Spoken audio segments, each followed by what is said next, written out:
Cancer চিকিৎসায় চরম অবহেলার শিকার রংপুর অঞ্চলের মানুষ। সকালে রংপুর অনকো অ্যালায়েন্সের বৈজ্ঞানিক কনফারেন্সে এ কথা বলেন বক্তারা। তীব্র অর্থ সংকটে রংপুর অঞ্চলে প্রতি বছর ক্যান্সারে আক্রান্ত অর্ধেকই মারা যান বিনা চিকিৎসায়।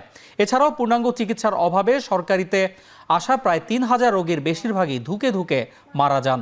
বিকন ফার্মাসিউটিক্যালসের সহযোগিতায় অনকো অ্যালায়েন্সে এ পর্যন্ত বগুড়া, রাজশাহী ও রংপুর অঞ্চলে দিনব্যাপী তিনটি কনফারেন্স করেছে। ঢাকার শীর্ষস্থানীয় বিশেষজ্ঞদের সঙ্গে স্থানীয় ক্যান্সার বিশেষজ্ঞদের বৈজ্ঞানিক কনফারেন্সের মাধ্যমে আধুনিক চিকিৎসার কলাকৌশল ও সংকট সমাধানে সর্বোচ্চ করে যাচ্ছে।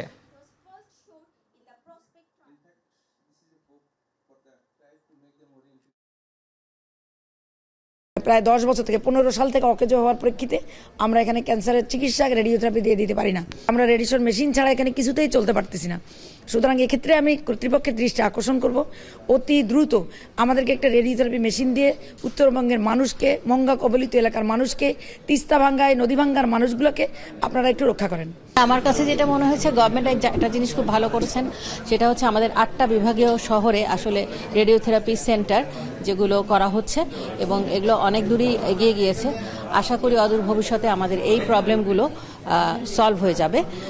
হয়তো এখন যে সমস্যাগুলো আমরা ফেস করছি তার কিছুটা হলেও আমরা সলিউশন পাবো।